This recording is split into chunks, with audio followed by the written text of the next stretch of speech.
जी नमस्कार, सभी का स्वागत है न्यूज़ हेडलाइंस विद सचिन के साथ। आज की महत्वपूर्ण खबरें। टीएमसी में एक बड़ा राजनीतिक संकट आपको देखने को मिलेगा। 20 सांसद एक साथ टीएमसी से बगावत पर उतर आए हैं। एक नए गुट बनाने की तैयारी में है। बताया ये भी जाता है कि एनडीए के साथ भी जुड़ने की बातचीत चल रही है।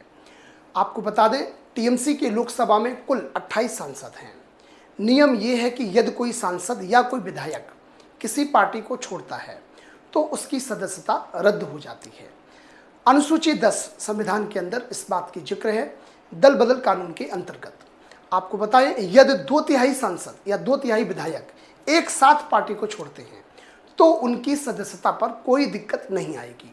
और टीएमसी के केस में ये देखने को मिल रहा है, क्योंकि 28 सांसद हैं लोकसभा में, उनमें से अगर 20 सांसद एक साथ जा रहे हैं तो उनसे दिक्कत नहीं आने वाली।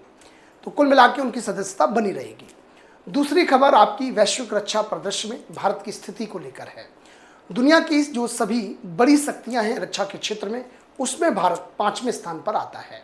और वैश्विक स्तर पर सबसे ज़्यादा रक्षा से जुड़े हथियार और रक्षा से जुड़े अदर इक्विपमेंट्स को खरीदने वाले जो देश हैं या सबसे ज़्यादा आयात करने वाले जो देश हैं, उसमें भारत दूसरे नंबर पर काबिज है।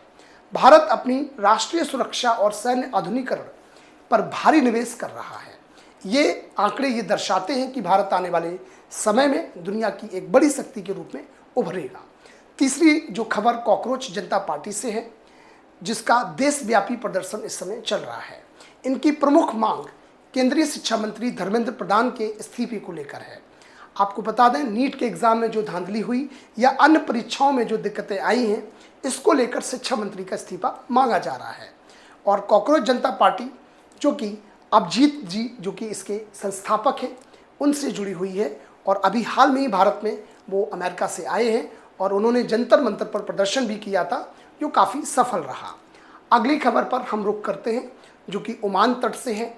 ओमान तट के पास समुद्री हमला जो हुआ है, जिसमें भारतीय क्रू सदस्य लगभग 24 के आसपास सदस्य हैं जो इस जहाज़ में फंसे थे, जिसको तुरंत भारतीय नौसेना ने जो है रेस्क्यू करके इनको सफलतापूर्वक बाहर निकाल लिया है। इसके बाद अगली खबर पर अगर हम रुख करें तो अगली खबर जो आपकी है वो खान सर को लेकर है। खान सर को अभी हाल में ही जो कि काफ़ी सुर्खियों में रहे और गिरफ्तारी भी इनकी जो है होने के लिए पुलिस लगातार दबिश हर जगह दे रही थी, लेकिन पटना के जिला न्यायाधीश के द्वारा इस मामले में फ़िलहाल खान सर की गिरफ्तारी पर रोक लगा दी है। आपको बता दें, खान सर का संस्थान है खान ग्लोबल स्टडीज़, जिस पर अभी कुछ समय पहले हमला हुआ था, पथराव हुआ था, हवाई फायरिंग की घटना भी सामने आई थी। तब से जो है ये मुद्दा काफ़ी ज़्यादा आपका सुर्खियों में देखने को मिल रहा है। इसके बाद की जो खबर है वो भारतीय अर्थव्यवस्था को लेकर है। भारतीय अर्थव्यवस्था में एक बड़ी उपलब्धि कह सकते हैं हम, क्योंकि अभी जो विदेशी मुद्रा भंडार की कमी हो रही थी उसको लेकर तमाम तरीके की खबरें चल रही थी, लेकिन अभी हाल में भारत का जो कुल विदेशी मुद्रा भंडार है वो लगभग 690 अरब डॉलर को पार कर चुका है, जो कि अभी हाल के आंकड़ों में देखें तो सबसे अधिक कहा जा सकता है। लगभग 4.5 अरब डॉलर का बड़ा उछाल इसमें देखा गया है।